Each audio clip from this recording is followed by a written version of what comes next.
La surconsommation est l'un des thèmes phares de l'exposition Food présentée au MUCEM à Marseille, qui traite à travers des œuvres contemporaines les questions que l'on doit se poser au sujet de la surconsommation et de nos changements des habitudes alimentaires.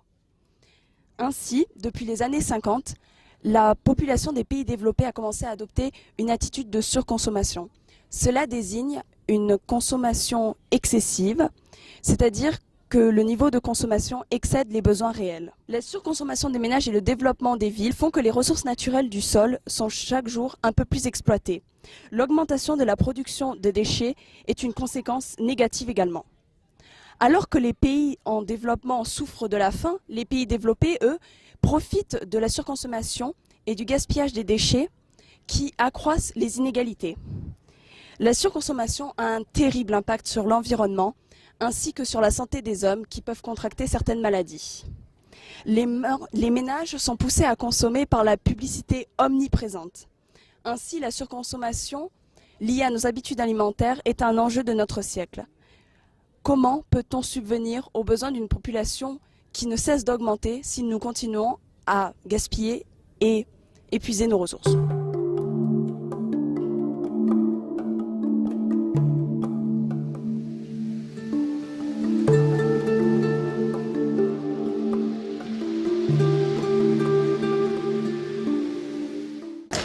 Nous sommes en présence de Jean-Roch Bouillet, le commissaire de l'exposition. Bonjour monsieur. Bonjour. Pouvez-vous nous parler en quelques mots de l'exposition qui se déroule au MUCEM, le musée des civilisations? Alors c'est une exposition d'artistes contemporains, il y a 37 artistes contemporains dans cette exposition et effectivement dans un musée qui n'est pas un musée d'art, on n'a pas habituellement des œuvres d'art présentées, en tout cas exclusivement.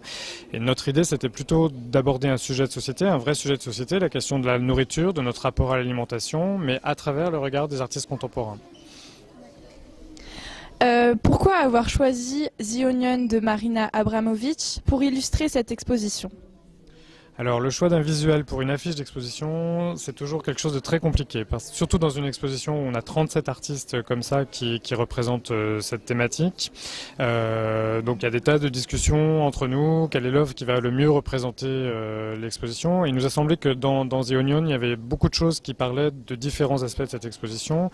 La question du rapport à l'aliment brut, donc le rapport à l'agriculture, à la manière dont on produit les aliments, le rapport à l'aliment qu'on consomme soit individuellement, soit collectivement. Donc, qu'est-ce qui peut exister au niveau de la symbolique de l'objet, de la symbolique de l'aliment, qu'est-ce qu'il peut y avoir autour des interdits qui peuvent exister autour des aliments, etc.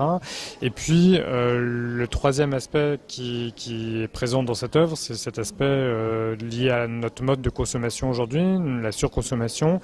Voilà, cette idée qu'on est un peu arrivé à une saturation d'aliments. Et donc, en fait, ces trois aspects, ces trois sujets que je viens de décrire rapidement, on les retrouve dans le sous-titre de l'exposition, produire, manger, consommer.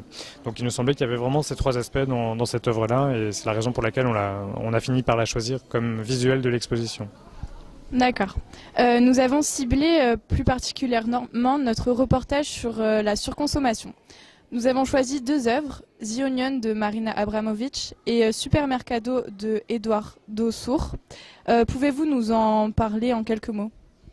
Alors avec Eduardo Sur, on est face à ce qu'on appelle une sorte de ready-made, c'est-à-dire un objet de la vie réelle qu'on déplace et qu'on installe dans le musée et à partir de là on voit ce qui se passe.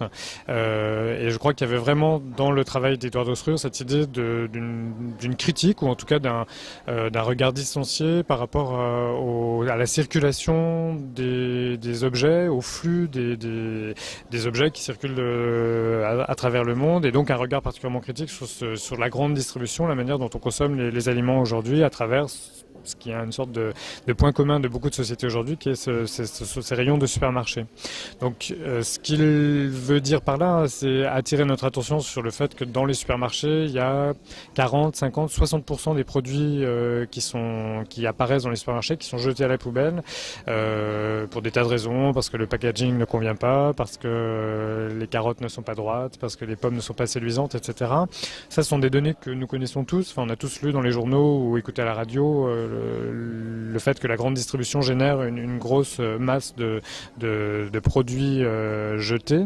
Lui, il le fait en tant qu'artiste, c'est-à-dire il nous fait pas un petit panneau explicatif en nous disant que ça se produit comme ça, mais il nous met face à cette réalité en introduisant dans le rayon de supermarché donc des vidéos où on le voit en train de se déverser des aliments sur la tête, ce qui est une manière aussi de renouer avec cette tradition de l'artiste bouffon, l'artiste clown, qui est une manière un peu de tirer la sonnette d'alarme et d'attirer notre attention sur quelque chose qui peut-être ne tourne pas très rond.